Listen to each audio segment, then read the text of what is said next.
What up, my people? I just pushed record. I don't have anything. I just figured out something I'm going to talk about. Listen, I'm going to talk about World War One. It's one of my favorite topics. I'm going to break it down really, really quick. Nobody likes World War One like I do. Everyone is obsessed with World War Two. I got on World War One when I was listening to Dan Carlin's Hardcore History. And then I did a lot more research on it, and it's so much more interesting than World War II. Listen, here's the sides of it that you were never exposed to. The way that you think of China in modern times is the way you should think of Germany at the turn of the century, in terms of people being afraid of the potential power of that country. See, Germany was a newly established country. They were only 30 years old. They were 1.5 generations old. They were a brand new country in a region of Europe that all of the superpowers of Europe had somewhat revered and been actively attempting to prevent unification of that area because of the strength of the tribes in that area. The Prussians, the Austrians, and the Germanic tribes. They were formidable people, fiercely industrious and fierce fighters.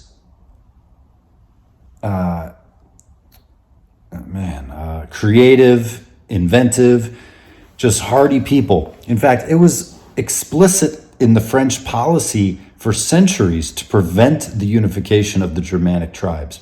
So by the time 1870 rolls around and Prussia and the Germanic tribes and they align in Austria and they become instantly the world superpower, all the other superpowers stood up and took notice in a very, very threatened way.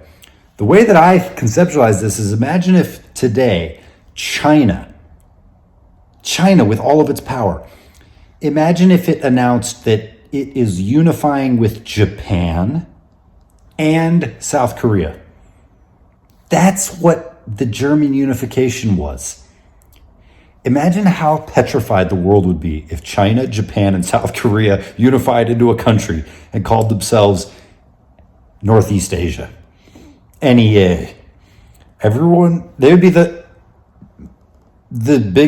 China's already one of the biggest economies in the world. They would be, bar none, the biggest economy in the world. They would be a military power that rivals the United States. Man, the thought of that is earth-shattering.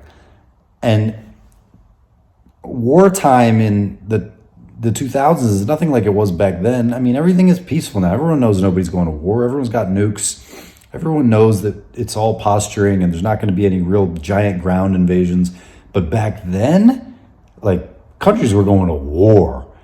Like, you're building conscription armies and you're invading, and every new ruler is looking to expand the kingdom. So take that China scenario and imagine, boom, it happened for real in the center of Europe, the German unification.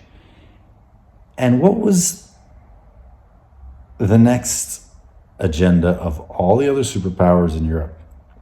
It was to prevent this German juggernaut from taking over. And to do that, they had to stop it from getting too powerful.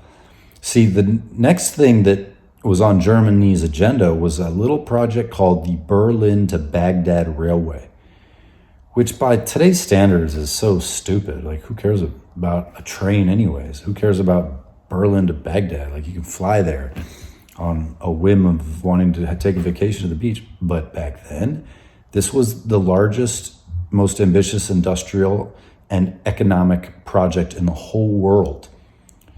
Rail was the state-of-the-art technology for travel, and the Middle East was the absolute epicenter of resources and wealth. You know, the turn of the century was when the oil industries had just started to boom.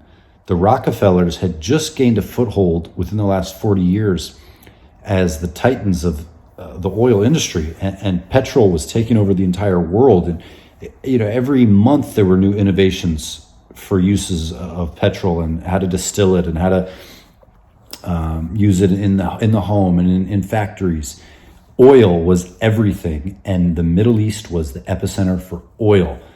And the Berlin to Baghdad Railway was basically a forged alliance between this new German juggernaut and the Middle East. It not only was going to create a transportation avenue from Berlin to the Middle East, but the contract also secured oil rights all along the railway for Germany.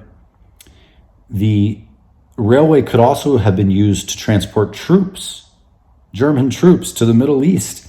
Now, up until this point, there was no way to get to the Middle East except through the Suez Canal, which the British had control over with their advanced navy. But the Germans were now a more advanced military power because of German unification. And now they were going to usurp this Suez Canal, which meant totally bypassing the British naval fleet. And they were going to be able to transport ground troops to the Middle East and all along the Berlin to Baghdad Railway, circumventing the need to have a navy. They didn't need to contend with the British Navy. This was, the magnitude of all of this could not be understated. German unification and their ambitions for the Berlin to Baghdad Railway. Now, if you think for a second that the dominoes which fell to instigate the start of World War I were just happenstance, you're dreaming. You are living in a fantasy. All of the superpowers of Europe came together to crush German unification, to crush the German aspirations for an alliance with the Middle East, for the German aspirations for easy access to Middle Eastern oil. That's really as simple as it is. You know, the Archduke Franz Ferdinand being murdered by Gabriel Princip, the coincidental carriage breaking down in front of Princip and him having the opportunity to assassinate the Archduke of Austria. You know, Austria declares war on Serbia. Russia comes to Serbia's defense, declares war on Austria. Germany comes to Austria's defense, declares war on Russia and Serbia. France comes to the defense of Russia and Serbia, declares war on Germany.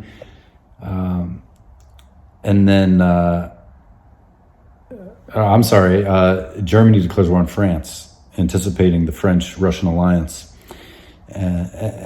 France is accessible through Belgium. Germany attempts safe passage through Belgium, instigates the UK, instigates Britain's pact to defend Belgium's neutrality. And so the British declare war on Germany. United States enters the war after this. If you think all this is some accident, you're dreaming. Like I said, the French explicit foreign policy regarding the tribes of the Germanic area was to prevent unification, to prevent this very thing, to prevent this becoming of a European superpower. The jostling for control as the European dominant power was the premier battleground for the last 400, 500, 600 years. This wasn't just like a situation where the European powers were going to be like, oh, okay, Germany, you're now the largest military power, the largest economic power in Europe, and now you're going to ally with the Middle East and secure all of the oil reserves there? Yeah, no problem. Sounds good to us. Seems like a pretty good deal. Seems safe. No issue. Yeah, right. World War I was nothing short of an actively instigated effort to destroy the power that Germany had just recently acquired. The Germanic tribes went from a dispersa of fragmented tribes that were tangentially united from a somewhat similar culture and language and genetic heritage to, boom, within a generation, they were the premier superpower of the entire world. And the other superpowers didn't take too kindly to that. And basically for the next quarter of a century, even half of a century, Europe spent quite a bit of time, effort, resources, money, and lives to prevent this new superpower from dominating. And even with all that, it still happened anyways. The European Union comes along, and everything needs to get pegged to the German economy because they're still the dominant superpower in the Eurozone. Like I said, a formidable people, and the French were scared, very scared, and everyone coalesced to crush this budding threat. Man, World War I is fascinating. It's so fascinating. Berlin to Baghdad Railway, man, that would be like a country finding out the moon is made out of oil, and creating plans to build a pipeline from the moon to Earth. It'd be like that, except China, Japan, and South Korea all unite as one country, and then so they become the biggest superpower on the planet, and then they announce that the moon is made out of oil, and they are building a pipeline from the moon to China, Japan, Korea. Like, that's what it would be like. Imagine how every other country in the world would react. Guarantee you they'd all coalesce to bring a stop to this nonsense. World War I, guys, this is it. World War I and World War II are the same war. The same thing. All right, that's enough for right now. Seinfeld.